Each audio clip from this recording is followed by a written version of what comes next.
I've been using TradeStation to trade options for over 20 years now. And while I prefer swing trades, the markets have steered me in a direction to day trade more recently. Now, my name is Robert Roy, and I'm the founder of WealthBuildersHQ.com. And in this video, I'm going to show you how I get my TradeStation setup ready for my day trade. If you're looking for how to set up your TradeStation from scratch, I made a video showing you how to do just that. I'll put a link in the description below, but for now, let's get ready to trade. So let's start off first by understanding what it is that I utilize, what I use to trade. The two primary things I work off of, as you can see on my chart, are Fibonacci and exponential moving averages. Now, I use both of these as my primary indicators. Once I have identified a candidate, so Meta, Facebook, or Adobe, or SPY, they're on my list. Once I have them on my list, the very first thing that I look at are drawing the Fibonacci's and the exponential moving averages. After I have that candidate identified and I've got my Fibonacci drawn on there and my moving averages on there, I need to transfer those lines over to a shorter time period chart. And I do that into TradeStation, right? And I like to do that on a 5-minute chart. So basically, if I took the primary lines, if you're looking at my chart now, you see, as I'm zooming in on it, with where we are right now on our closing basis from the previous day, from last evening, we close down here. I'm going to draw on any lines that have importance to me.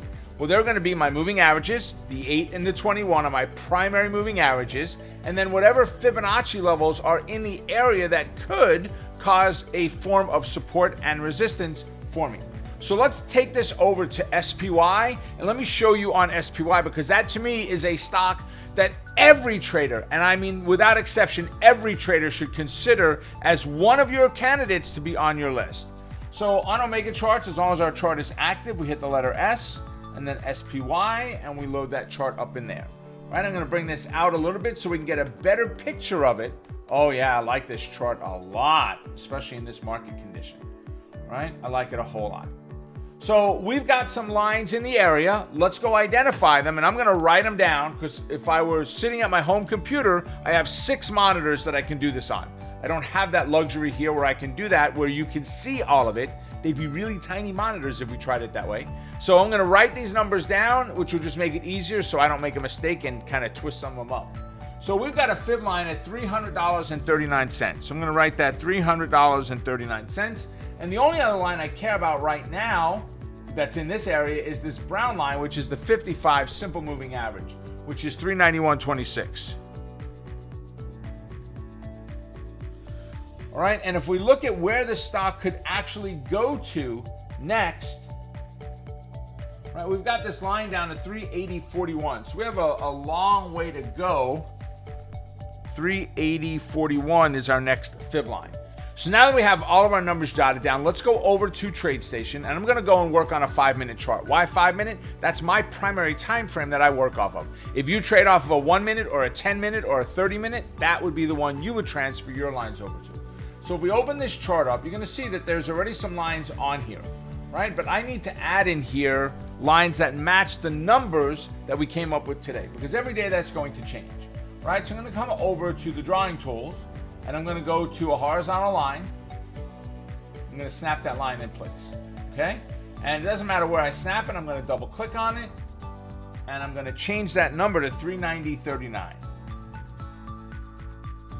Right, and you can see where that opened up today versus where that line is, all right? So that's number one. This line down here is the 8 moving average, hence the pink line, but I'm gonna go ahead and modify this line. I'm gonna go in here to the style. I'm gonna change the color over to this darker brown, and I'm gonna leave it that dot dash. That tells me it's the 55 moving average. I also need to change the price, which I should have done at the same time. And the price of that is $391.26. Right, so we were slightly above, and let me make this brown line, you know, I wanted to match the color of my actual moving average, but to make it simpler here, let's just go and make it this blue, where it just kind of stands out a little bit. We'll make it a little bit thicker, and just so it stands out a little bit, okay? So what do I have on this chart now? I now have a confluence of my fib line and my moving average line right on top of each other, right? I refer to this as, think of a ceiling. right? It's pretty easy to break through one single piece of sheetrock on the ceiling, but right now I don't have one piece of sheetrock up there. I've got the sheetrock and plywood on top of it because we have a confluence of multiple things happening there. So when I lay my lines out on this page, that's what I'm looking for. What can I do? What can I set up? What can I find that gives me a key area to enter and or exit out of a trade, either to hitting my target or if I were wrong and it were to go against me. So now that we have the stock, we've got it drawn on our mega charts, we have all of our lines transferred over to our 5-minute chart. Now I need to pick the option. So here we've got the option chain on SPY. I normally just keep 20 lines open. You keep over whatever you need to see it on your screen. And I'm looking for something very simple, very straightforward.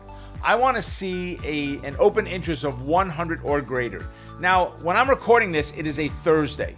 We've just recently started to see Tuesdays and Thursdays having options expire on that day.